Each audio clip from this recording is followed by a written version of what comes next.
Franck Levédé, chef de projet senior au sein du département consommation du Crédoc.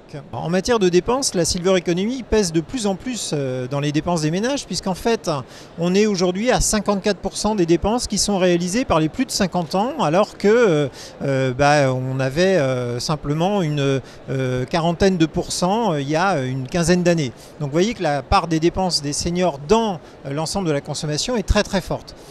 Toutefois, cette part n'est pas identique dans tous les secteurs. On a des secteurs où cette part est beaucoup plus forte. C'est le cas dans la santé, bien entendu. En vieillissant, on dépense de plus en plus dans les domaines de la santé.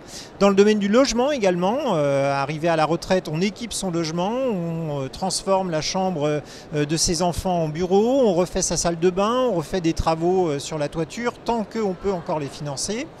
Et puis vous avez aussi des dépenses qui vont être importantes en loisirs. La retraite amène à ce qu'on ait beaucoup plus de temps libre, donc on utilise ce temps libre pour partir en vacances, pour avoir des loisirs.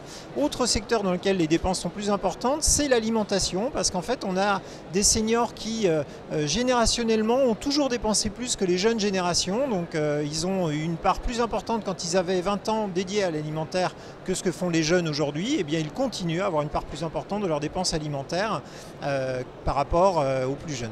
Les enjeux importants dans les années à venir, c'est vraiment que tous les secteurs s'intéressent aux seniors. Parce qu'on a vécu longtemps avec l'idée que la ménagère de moins de 50 ans faisait le marché. Aujourd'hui, c'est la ménagère de moins de 50 ans, mais aussi la ménagère de plus de 50.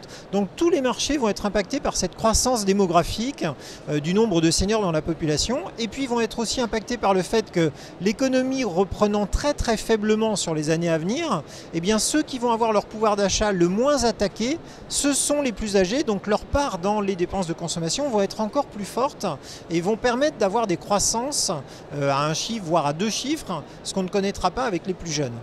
L'autre enjeu, c'est de savoir leur parler.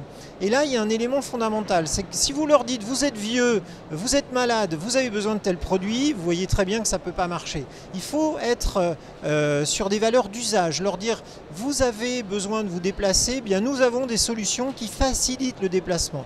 Vous avez des problèmes de transit intestinal, eh bien nous avons un yaourt qui vous permet de régler ce type de soucis. Vous parlez à l'ensemble de la population française, mais en fait, ceux qui ont des problèmes de transit intestinal, ceux qui ont des problèmes de déplacement, sont les plus âgés. Donc, du coup, vous répondez à un besoin sans les stigmatiser. L'autre façon de leur parler, c'est de leur donner envie d'acheter vos produits en leur disant vous avez envie d'être en relation avec vos petits-enfants, avec vos enfants, vous avez envie de transmettre votre expérience. Eh bien là, nous avons des solutions qui sont adaptées à vous, qui sont faciles d'utilisation et qui vous permettent de transmettre en fait toutes ces valeurs, de rentrer sur des réseaux sociaux adaptés aux seniors, de rentrer sur des services qui permettent d'être en relation facilement avec ses enfants et ses petits-enfants. Les petits-enfants n'appellent plus au téléphone, hein, ça c'est un gros problème chez les seniors. Ils se disent mes petits-enfants ils se fichent de moi parce qu'ils ne m'appellent jamais. Non, mais par contre ils sont sur les réseaux sociaux. Donc si les seniors vont sur les réseaux sociaux, c'est pour être avec leurs petits-enfants et pas uniquement pour être dans le vent. L'étranger nous amène un certain nombre d'enseignements intéressants pour le marché de la Silver Economy. En premier, c'est le fait de travailler sur une démarche qui va toucher tous les seniors, toutes les populations.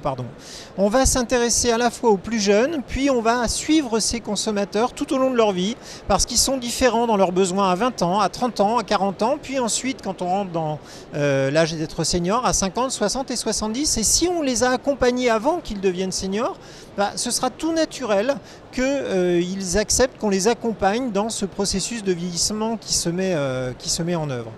Le deuxième élément, c'est qu'il faut réfléchir sur des questions d'usage et pas sur des questions de vieillesse. Donc là, il est important de voir qu'à l'étranger, on a des pays qui sont très très en avance sur ces questions-là.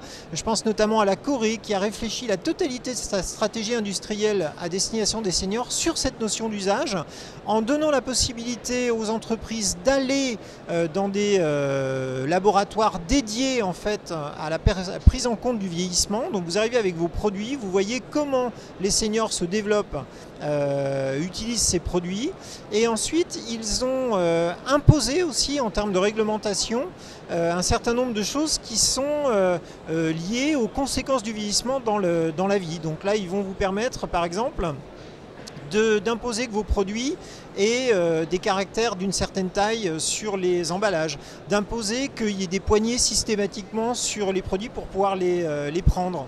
Donc un certain nombre d'éléments réglementaires que l'étranger a pu mettre en place et qui sont importants. Importants pour gagner le marché français, important pour gagner le marché européen, mais aussi important pour gagner l'ensemble des marchés étrangers sur lesquels se développent les populations seniors.